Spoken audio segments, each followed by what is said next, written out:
Olá, queridos alunos, tudo bem com vocês? Vamos a mais uma aula de língua portuguesa. Eu sou a professora Elívia Soares. Na aula anterior, nós falamos sobre as variações linguísticas e o preconceito linguístico. O nosso tema de hoje está mais voltado para a gramática normativa, porém, muito importante na nossa linguagem no dia a dia. Sinônimos e antônimos. É sobre isso que nós vamos estudar hoje. Vamos ler a tirinha? Fala uma coisa romântica. Meu amor é uma caravana de rosas vagando num deserto inefável de paixão. Uau, agora traduz. Aí você está querendo demais. Gente, a ratinha não compreendeu o ratinho. E se ele tivesse usado palavras mais simples? Ele utilizou inefável. Você sabe o que significa inefável? Inefável significa encantador, maravilhoso. Quando ela diz traduz, é porque ele utilizou palavras complexas. Os sinônimos. No lugar de inefável, se ele tivesse utilizado a palavra maravilhoso, encantador, a ratinha teria entendido? Teria entendido.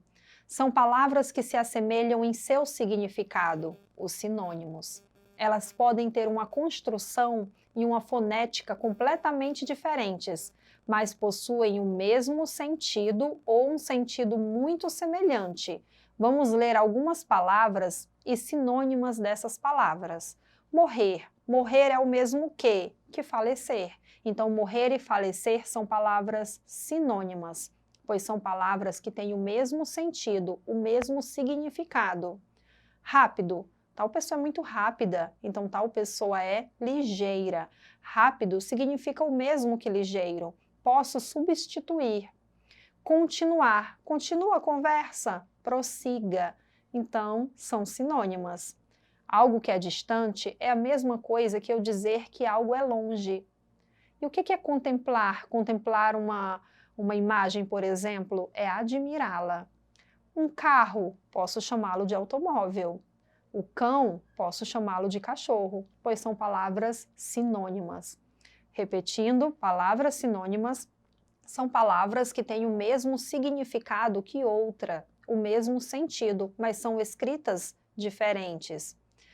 Vamos continuar, porque agora nós vamos ver o que são os antônimos.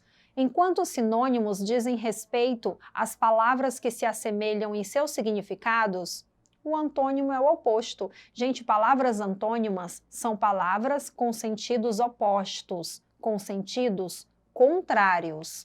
Exemplo, o contrário de quente, o oposto de quente é frio. O oposto de bonito, feio. Oposto de triste, feliz. Oposto de pegar, largar. Oposto de acolher, abandonar.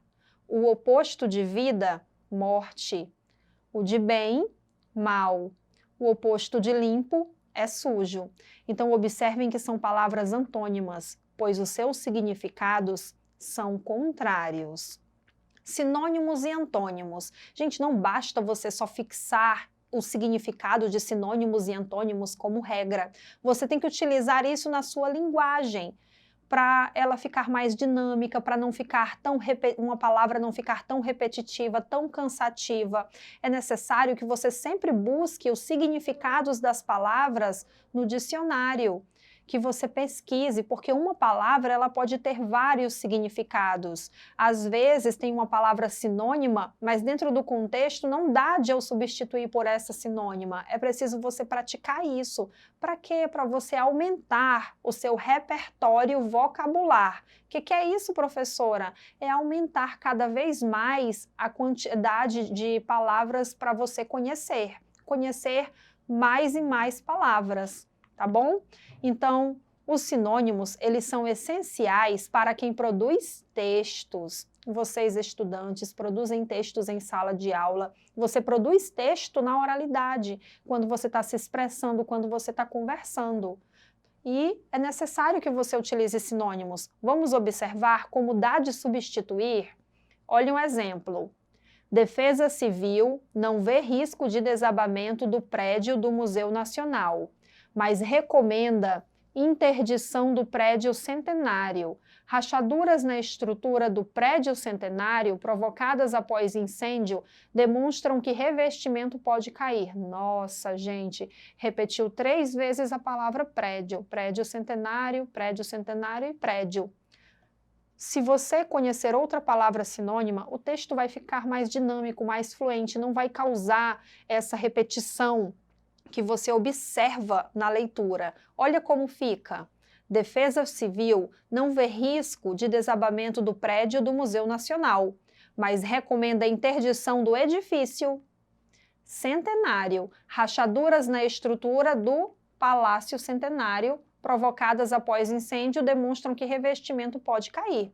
Vejam o segundo texto que há 2 sinônimos para prédio, edifício e palácio centenário. Por isso a importância de utilizar a sinonímia, palavras sinônimas com o mesmo significado. Olha outro exemplo. O professor perguntou à criança se ela queria ler. A criança disse que não ao professor. Então o professor sorriu e perguntou a outra criança se ela queria ler. Vejam que pela leitura fica muito clara a repetição da palavra criança e professor. Como substituiríamos? O professor perguntou à criança se ela queria ler. A menina ou o menino disse que não. Então, o educador, substituindo por professor, sorriu e dirigiu a mesma pergunta a outro aluno. Logo, essa leitura ficou muito mais agradável de se ler, sem você perceber enfaticamente as repetições. Vamos lá, olha outro exemplo, tirado aí da Bíblia, Romanos 12:12, um versículo. Alegrai-vos na esperança, sede pacientes na tribulação, perseverai na oração. Observem, gente, que na Bíblia Sagrada a linguagem é formal, utiliza muito vós, essa segunda pessoa do plural, que é o vós. E por se tratar da Bíblia Sagrada, o contexto o momento em que foi escrita, a linguagem é formal. Vamos transformar essa frase utilizando uma linguagem um pouco menos formal para que você compreenda melhor o significado desse versículo, que a esperança que vocês têm, no lugar de alegrai-vos, o vocês, os mantenha alegres. Aguentem com paciência os sofrimentos e orem sempre. Então veja que tribulação foi substituída por sofrimento. E o pronome vós, alegrai-vos, foi substituído pelo sinônimo vocês, tá? Por que estais abatida, ó minha alma? E por que te perturbas dentro de mim? Espera em Deus, pois ainda o louvarei, a Ele que é o meu socorro e o meu Deus. Salmos 42:11. Olha como fica. Por que estou tão triste? O abatido foi substituído pelo triste. Por que estou tão aflito? Que significa porque te perturbas. Porque estou tão aflito.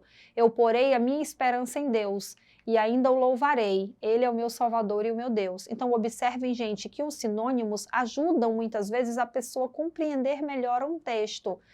Mas lembrem que nem todo texto ele vai vir com a linguagem mais acessível para todos os públicos. Muitas vezes a linguagem vai vir mais complexa, então é necessário que você pesquise, que você conheça várias palavras com o mesmo significado, com palavras com significados diferentes, para você poder adequar.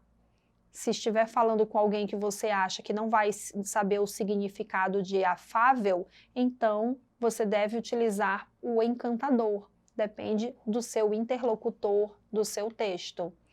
Os antônimos, sensação de contraponto, contraste de ideias. Muito utilizado, gente, nos poemas. Os antônimos, eles são postos lado a lado, justamente para dar essa ideia desse contraste. Vamos ler este poema? As coisas têm muitos jeitos de ser, depende do jeito da gente ver. Por que será que numa noite a lua é tão pequena e fininha? Então, 2 contrapontos, pequena e fininha. E outra noite ela fica tão redonda e gordinha para depois ficar de novo daquele jeito estrelinha, redonda, gordinha. Vejam que já são palavras, né, de sentidos aproximados, redondo e gordinho. Dependendo do que, depende do jeito que a gente vê. Uma árvore é tão grande se a gente olha lá para cima. Aí um contraponto, mas do alto de uma montanha ela parece tão pequenininha. Então vejam aí antônimos. Grande ou pequena depende do que? Depende de onde a gente vê. Como será que pode uma colher cheia de doce parecer tão pouquinho que não dá nem para sentir? E cheia de remédio ficar tanto que não dá nem para engolir? Curto e comprido. Olha o contraste da ideia, né? Palavras antônimas. Curto é o antônimo de comprido. Bom e ruim, vazio e cheio, bonito e feio.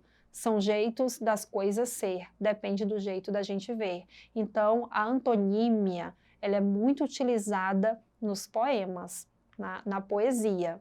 Vamos exercitar sinônimos e antônimos, de acordo com o que a gente aprendeu hoje, que os sinônimos são palavras de sentidos semelhantes e os antônimos são palavras de sentidos opostos, contrários. Vamos ler esse texto. O galo de briga e a águia. 2 galos estavam disputando em feroz luta o direito de comandar o galinheiro de uma chácara. Por fim, um pôs o outro para correr. O galo derrotado afastou-se e foi se recolher num lugar sossegado.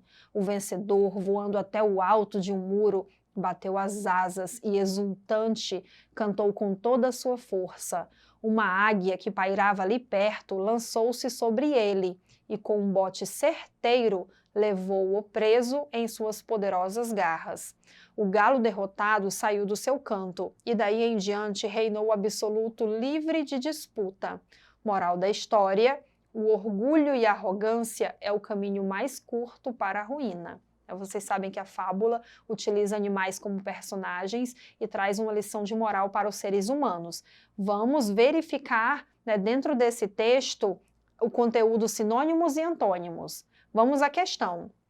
No trecho, uma águia que pairava ali perto lançou-se sobre ele e com um bote certeiro levou-o preso. A expressão bote certeiro, o que significa? Um golpe sem erro, um ataque duvidoso, uma agressão incerta ou uma queda duvidosa? Gente, se você pensou que a alternativa A está correto, porque certeiro significa que não teve erro, e em todas as outras alternativas tem a palavra duvidoso, incerto, duvidoso, que é o antônimo de certeiro, que é o antônimo de sem erro. Logo, um bote certeiro é um golpe sem erro. Vamos a mais uma questão.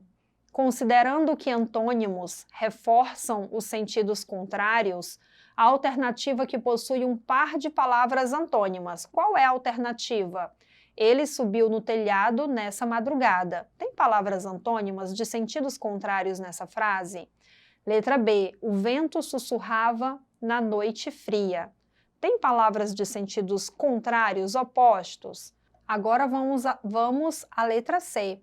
Estou morrendo de medo. Verifiquem a mesma coisa. Tem palavras antônimas nessa alternativa? Agora vamos à letra D.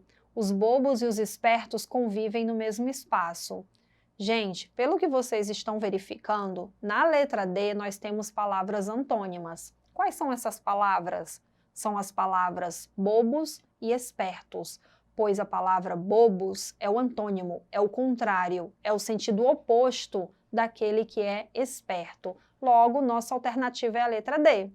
Espero que vocês tenham entendido a aula de hoje, que vocês procurem mais saber o significado das palavras, que vocês pensem, quando utilizam uma palavra, qual é outra palavra que poderia ser substituída? Aquela que você está usando.